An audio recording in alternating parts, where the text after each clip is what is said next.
You know what I reckon one of the biggest problems in society is that people need to fuel themselves with toxic levels of caffeine and sugar just so they can get motivated to do jobs they have no affinity with. They have no love in their work. And so they have crippling anxiety when they get home because they've just coming down from so much caffeine and sugar, so then they need hops or beer or Agashawanda, Damiana, chamomile, valerian, Valium, something to help calm down because they chemically enhance themselves so they can be productive in an industry they have no connection for. And then they have to moderate the adverse side effects of the stimulant with the depressant. And stimulants and depressants, a lot of them, they take away your connection to spirituality. And so a lot of people, they're chemically blocked off from acknowledging or tapping into their spiritual part of their bodies, just so they can keep working in a job they have no connection with. So the moral of the story is, we need to try to find a way, together, me and you, to discourage people from working in a job they have no affinity for. Therefore, they won't have to self-medicate, and therefore we won't live in a society where no one is following the spiritual law, or they're not even tapping into their spiritual side because they are so chemically sedated just from doing a job they don't like. So for starters, that would mean that we change the culture, and that's actually pretty easy. We just have to convince all these Hollywood stars and influencers not to be such soulless, blood-sucking parasites promoting materialism onto the people.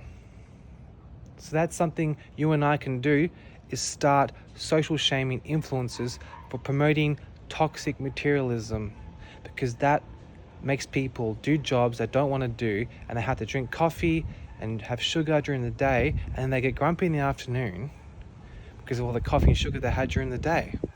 And so you're dealing with a society of lots of coming down grumpy people who are not in touch with their spiritual connection, just so they can buy things they don't need.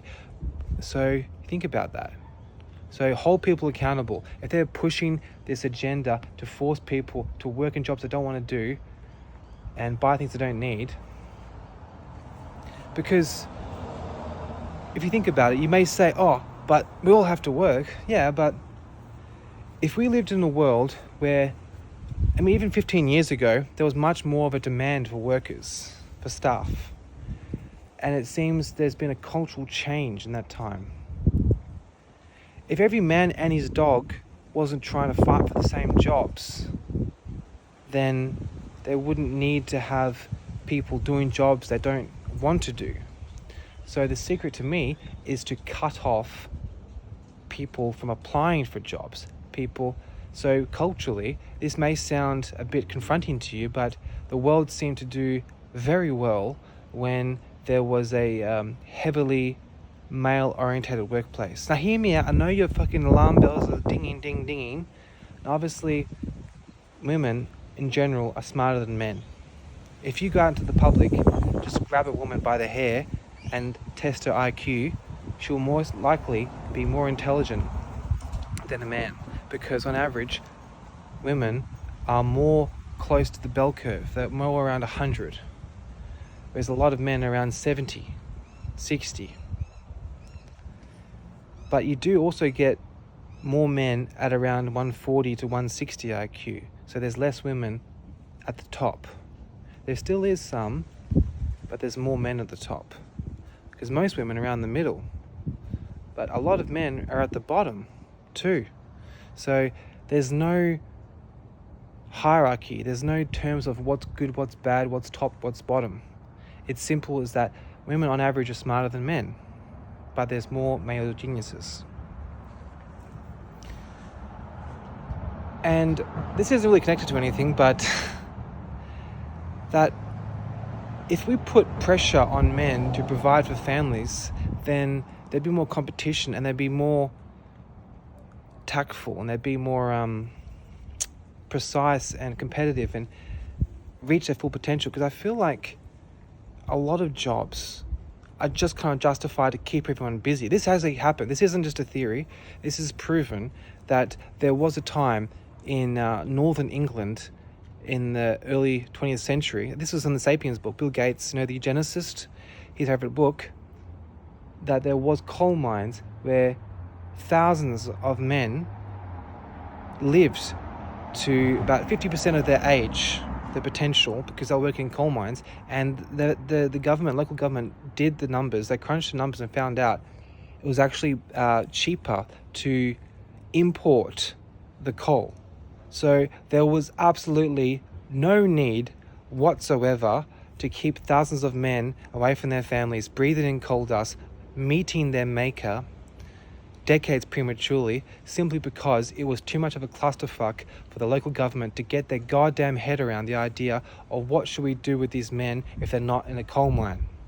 They thought it's better off to keep them breathing in coal 12 hours a day, even though it was literally not a profitable enterprise. The whole point was to keep people busy. It was to keep men from educating themselves. The entire point was to keep men busy.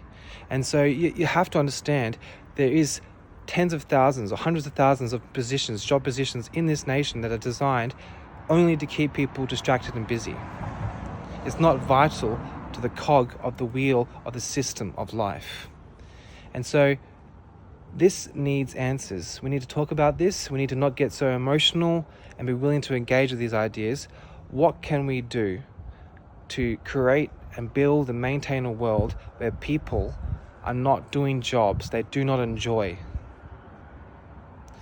How can we build a society and maintain a society where people only choose jobs that match their heart? Because what's happening is people are drinking too much coffee and too much booze, and they're turning into grumpy cunts who are lacking any kind of moral fiber. And it's very difficult to be a spiritual person when you're living in a society where the majority of people think spirituality is a dirty word.